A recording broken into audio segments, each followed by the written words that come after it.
guys, it's Gary Vaynerchuk, and you're listening to the Front Row Entrepreneur Podcast with our girl, Jen. You are going to love our guest today. She's a launch strategist, an email copywriter for online entrepreneurs, digital course creators, and freelance service providers. She's written for many seven-figure course creators, including Amy Porterfield, Kim Constable, and IngridArna. This amazing woman recently made the transition from low-price copywriter to in-demand launch strategist, and she's used only email to sell out her mastermind, fill her client calendar, and even have the occasional $100,000 month while working 30 hours per week and being the sole provider for a family of four. Welcome to the Front Row Podcast for entrepreneurs, Tarzan K. Hey, Jen, I'm really excited to be in your distinguished lineup of guests. Well, it's so good to have you here. And let's just start off with these crazy numbers of yours. I think it's great that you're having $100,000 months, but what about people who have small email lists? How realistic is it to make $100,000 at all, much less $100,000 a month if you only have like 1,000 people on your email list? Yeah. Okay. So full disclosure, I only did it one time, but when I told my friend about it and some of my copywriter friends, my one friend, she said, "Oh, you broke the 4-minute mile." And everyone in that group was like, "Oh yeah." Like they saw that I could do it. And so they could do it too, which I loved. It was really exciting because I was the first one in this little group of us to do it. It's amazing. Yeah, it is amazing. While it was happening, I was like, what is happening? I think I'm going to break 6 figures this month. By the way, that's not like projected. That's not booked income. That's like my Stripe account actually read 128.5 thousand at the end of the month. Goodness. Yeah, it was unreal. Well, it was real. But at the time, I got to look and see the exact number. I don't know if ConvertKit will tell me that, but I would estimate that I had between 2,000 and 2,500 people on my email list. So I know it's possible to do huge revenue with a small number of people. It's really all about nurturing them. Like in the old days of the internet, that's like 3 years ago, we said the money's in the list. And then it became the money is in your relationship to the list. And what I have been figuring out over the last month, or like actually just since January of this year, is like, no, actually the money is in your relationship to each individual subscriber. And when you start thinking about subscribers that way, like instead of leads, instead of just a number, and you treat them like people, and do that personal connection, you can do so much with a small list. So yeah, I did a 6-figure month with, let's say 2,500 people. Could it be done with 1,000? For sure it could. Okay, but so what's an example of that? So how do you develop that relationship with that singular person? So you and I talk a lot about BombBomb. I love BombBomb. That's just one of the ways that you can reach out to people. Like whenever I'm in a launch, I love sending personalized videos. So I will target the most engaged people in a launch. So let's say the most important segment for me is the people who signed up to my webinar, they attended my webinar, and they were also active in the chat. So those people, and there's not many of them, I don't do multiple 1,000-person webinars. If I've got, say, 500 people signed up to a webinar, maybe 200 people showed up, maybe there's 20 or 30 people that are actually active in the chat, really asking. If someone comes and asks a pertinent question, those are the hottest people. And those people, I'm going to be on them. I'm going to send them personalized videos. I'll thank them for being such a great member of the show, because actually a good webinar depends on people showing up and being active, make them feel really valued, because I do value them, and just let them know, I'm here if you have any questions. Just anytime you can get in front of people and remind them, I'm a real person and I see that you're a real person. So, right. Hey, if you need to talk to me, you can talk to me. I've sent my phone number out on cart close day of a launch. Anyone that is willing to call me, they're buying for sure. They just need me to tell them that it's safe and that someone is actually on the other end of this deal. So all those little personal touches, like those are so many more times likely to convert than a mass email to the entire list. And of course I do that too, because that's how I find those people that are really engaged. But those personal touches, like that's where you really convert people to buyers. And I think there's this, we assume that anyone who's having like a 7-figure launch, that it's entirely passive and they're just like sending out emails and doing a bunch of webinars. But what I see with my clients who are doing that is like, they are actually talking to people. Like they can't talk to everybody, but even they see like those personal touches are so important. They're not thinking about their sale just like, oh, I'm just going to get hundreds of people in my program, whatever. Like they are thinking about individuals and talking to individuals. And I think that's really what separates people that are really successful with email marketing and those that are so-so at it. Yeah, I mean, I'm seeing that myself for sure. I think that's where we are right now is that people, I think people just because we're people, like we want to be seen, we want to be acknowledged.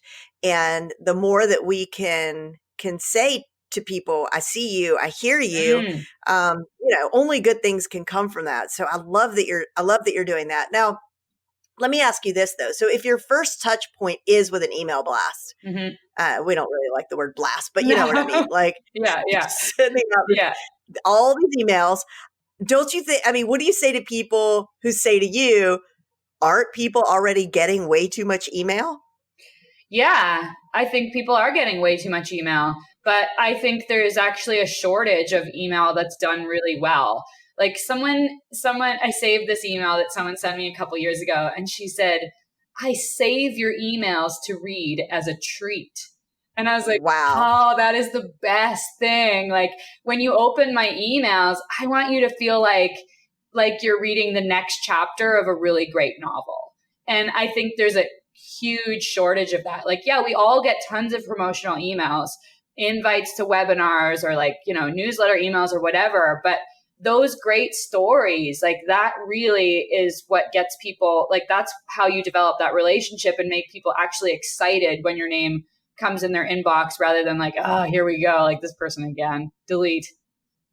Right. Well, it's funny because I remember, I don't remember where I heard this. It was before I started podcasting and someone was giving the advice. They were like an expert podcaster and they said, look, the first episodes you do, they're going to be terrible. Like you should just know that. No, they're going to be terrible.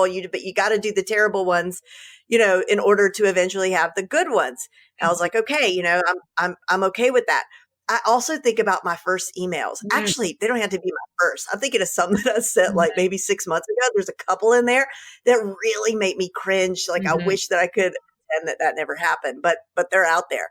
I mean, and maybe the people on the other end didn't think much about it, but I just know they were a little bit cheesy.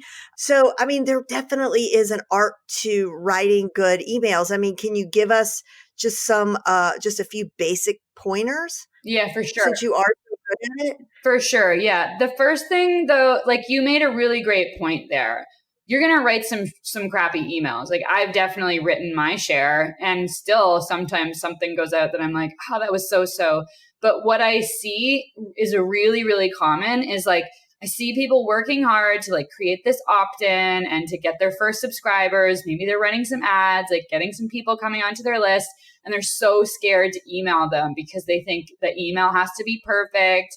They're like, I'm not good at writing. That's a very common thing that I hear people say all the time. And actually, the whole secret to being a great writer is that great writers write. Like I am a great writer because I have written thousands of emails. Like for a long time, emails were all I did. And I just wrote and wrote and wrote emails like every single day, sometimes by the dozen. So go ahead. No, I mean, I love that. Like the way that you become a great writer is by writing.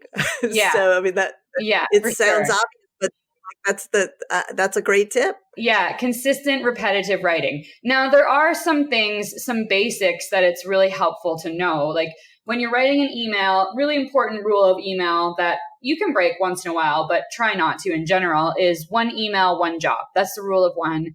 And that's one of the most important rules of copywriting. So you don't email your list and ask them to do 30 different things.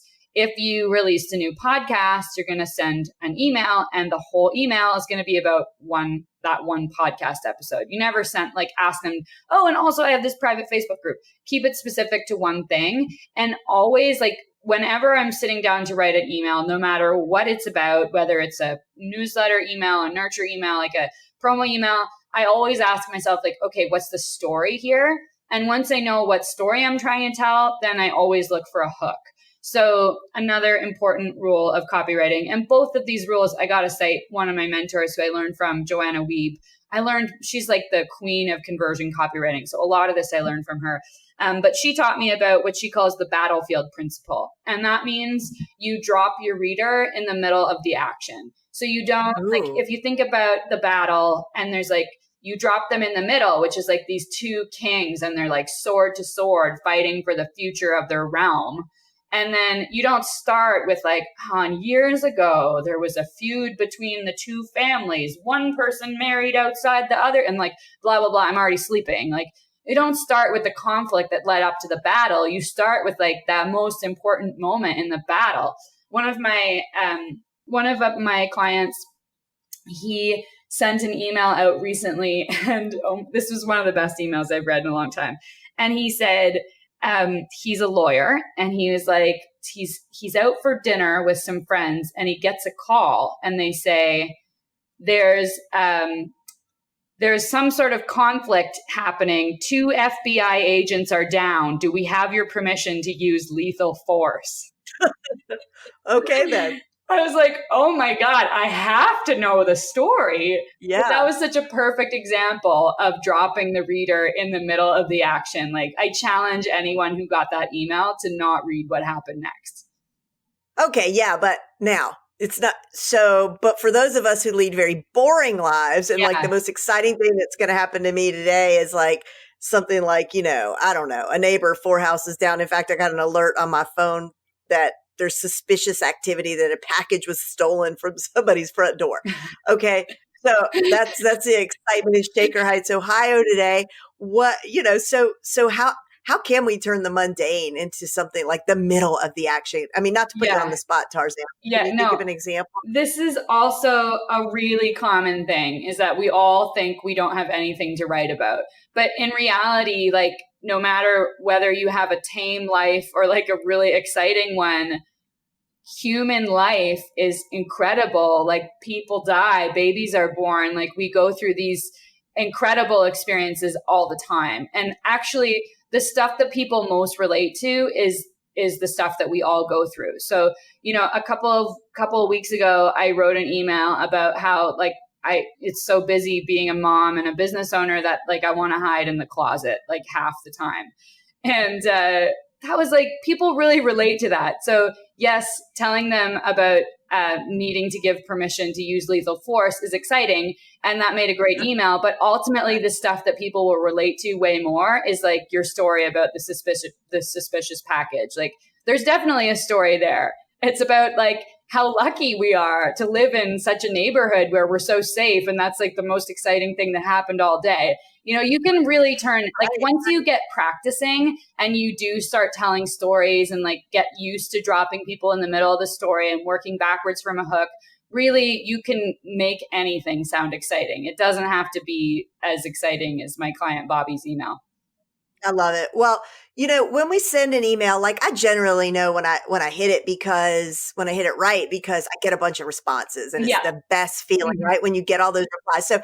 So you generally know that your email did well because you're getting engagement from it. But how else do we know that our emails are effective? Are there any metrics that we should be tracking?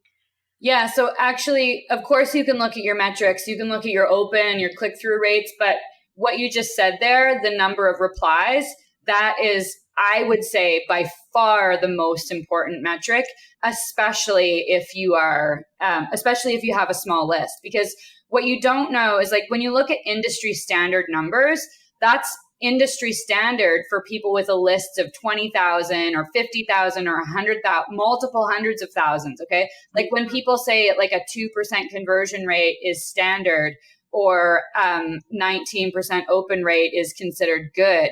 If you have hundreds of thousands, But if you have a smaller list, like a few thousand or even a few hundred, you would expect your open rates to be like far higher. And the other thing, like there's so many factors when it comes to metrics. Like, have you scrubbed your list recently? Because if you don't get rid of cold subscribers, that can drag your numbers down. So I definitely recommend paying the most attention to how responsive are people. Like if you send out something controversial, do they hit reply and tell you their opinion? If you ask a question, do they hit reply and answer? I had this experience a couple weeks ago. This was so funny. I sent out a couple of emails. It felt like it had been a couple of weeks since I'd had a reply. And I email my list once or twice a week pretty consistently. So I sent out a bunch of emails and I was like, something is off. Like I know something's off. Like we have to do a list scrub for sure. We haven't done one in like 8 months or something. So I got on the phone with my manager. Let's like run the list scrub sequence. And then I realized that I had asked her like a couple weeks ago to create a special folder for my newsletter replies to go and divert them elsewhere. And I finally found this folder and clicked on there was probably like 30 emails waiting for me. I just felt such a wash of relief. Like I thought that I was losing my game or something. Oh my gosh. Well, speaking of list scrubbing, though, let's just talk about that for 2 seconds because it's very relevant to me right now. So selfishly, I want to use this time to ask you for some advice. So I am about to actually do my first real list scrub. It just feels so bad. Like you just think of all the Facebook ads you ran and all the things you did to grow this number, right? It's so psychological. So I have this number, and if I'm being honest, like if I go in and look at my cold subscribers, it's almost half because I've had this list for forever. And I wasn't always the most diligent about sending out regular emails. So I'm much better now. And I think my emails are a lot better, but I really have to go in there and like basically cut my list in half. I just want to hear you say like, that's okay. Oh my gosh. So if it's really just like a vanity metric that you're worried about, you can rest assured as soon as you get rid of those subscribers, your open rates and your click-through rates are going to go way up, which is going to feel awesome. And also the cost of maintaining those subscribers is going to go down because every new bracket, you pay more money, right? So you're carrying all those subscribers and paying for them, and they are not useful to you at all. And we get like so obsessed and attached to like the number of subscribers. I can't tell you how many times I've had a client come to me and they're like so excited to like work on their next launch. And they tell me about their email list and they've got like 15,000 people on their list. And I'm like, oh my God, like what am I doing wrong? Like I only have 5,000. This person's like brand new and they have 15,000. And then I'm like, wait, okay, let's look at the numbers here. Like they've got this big list, like great. But my revenue is like much higher. My launches are doing much better. So I also have to like consciously take my focus off the number of subscribers because it has nothing to do with the number of subscribers. It's so much about your relationship with those. And another thing, Jen, and you're going to love this, your deliverability is going to go up when more people on your list are opening your emails. Like your deliverability is going to be hurt if all these people, a lot of those might be going to spam, which is not good for you. So just clean that up. It's going to feel so good. Like it's going to hurt a little bit to hit delete. And you definitely want to make sure as many people as possible actively unsubscribe themselves. That would be great. Or actually click on, yes, I want to still hear from you. So when you do a list scrub sequence, and I'll give you the swipe after for it. When you do a list scrub sequence, you want to make like you send 3. I always send 3, and I always tell them like, can you take action here? Either say yes, I want to hear from you, or no, unsubscribe. It's better if people unsubscribe because then you can save that data from them. Because probably some of those people who are cold, they might have purchased something from you in the past, and you do want to actually keep that data. So it's going to be helpful for you, or you may need it in the future. So ideally they unsubscribe. It's fine if you have to delete them though. Oh, that's such a relief. Seriously, I'm so excited. I'm going to do that like today. So thank you. I mean, I'm going to start the sequence today. Okay. So since we're talking about size, I have a lot of listeners who will be launching for the first time. They're in the middle of their first launch, or they're thinking about creating an online course or something and launching it. How big do you recommend their email list be before they go about something like that? I would really try and get to 500 engaged subscribers. I think that is a good baseline, and then it would be worth it for you. I would also recommend because it is so heartbreaking to launch like there's so much that goes into launching a course, as you know, and it's really heartbreaking and discouraging if you barely make any money or hardly anyone buys, or maybe you lose money. So a lot of people, they want to launch way too soon. They don't want to do the work of building an email list and growing an email list. And that is ultimately what's going to make your launch successful. I've learned that the hard way. Most people do learn that the hard way.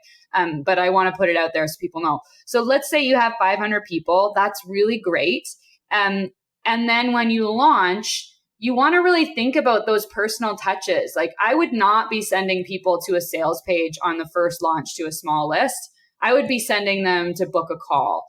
On those sales calls, you're going to create a personal connection. You're going to learn so much about your subscribers' objections, and like what sorts of stuff you actually need to be covering in the promo emails that you will eventually write. But I mean, focus on those personal touches, getting people on the phone, one-to-one sales. Hopefully your program is not $300. Maybe it's $1,000 or $2,000. I would even think about, like, if you want to launch a $300 program, actually for the first couple times, like, beef it up and like do whatever you need to do to make it worth a little bit more. So you can do those sales calls and like really talk to people and get some good revenue at the end. And then you can think about scaling and doing something that's lower priced, high volume. But what I see happening is, like, people, A, don't take the time to build a list, and then B, they are applying all these like big list, highly scalable launches that don't really apply when you have a small audience and you can actually add those personal touches. Yeah, that's really such good advice. And you've given us a lot of good advice today. What advice do you see most entrepreneurs resisting when it comes to email marketing? And what do you think is behind that resistance? Oh, definitely emailing your list every week, like, for sure. It's such a simple thing to do. And when my business really started taking off, it was after I had been consistently emailing my list bi-weekly for a whole year. And then I hadn't for a long time. Like, I think that whole year I didn't really put any offer in front of them. And then I did a buy one, get one offer. For a long time, I worked as a copywriter doing day rate work. And so I did a buy one, get one half off offer for my day rate. And I got all these buyers, and I was like, wow, okay, this is something special. I can actually use my list now as a way to like get clients and get students for my programs. That was a huge eye opener, but that never would have happened if I hadn't committed to regularly emailing my list. And in terms of what's behind that resistance, which is a great question, some of the things we talked about earlier, like, I'm not good at writing, nothing exciting is ever happening to me. Also, people think they need a reason to email their list. Like, I need to have created some new content. When I gave myself permission to email my list just to say hi and tell them what's up with me, it was only then that I actually started emailing my list. Because prior to that, I was like, well, I can't email them if I don't have a new blog post or I'm not promoting something. And I was like, well, okay, well, forget it. I'm just going to email them. And I over that year, like, I probably sent a few dozen emails that actually had no purpose other than just to say, hey, and share a story. So, are you also now giving us permission to send just a friendly email with zero call to action, or do you always put some sort of call to action even if you're not promoting?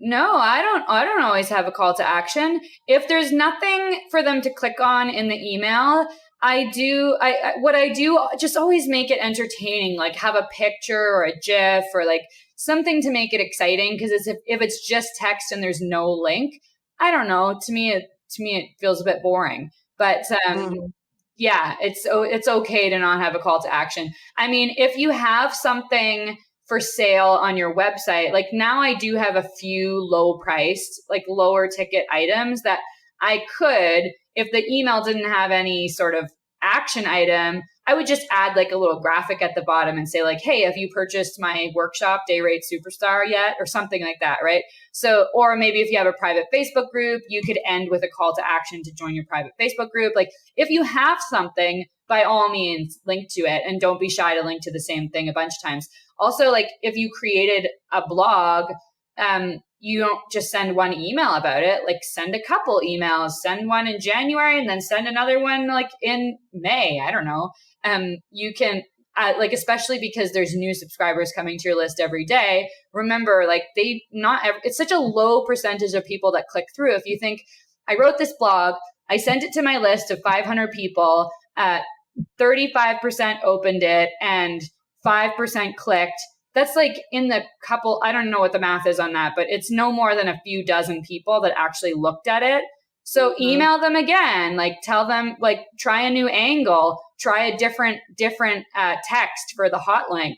You could even give the blog post a new name. It's totally fine if 12 people that already clicked on it, click on it again.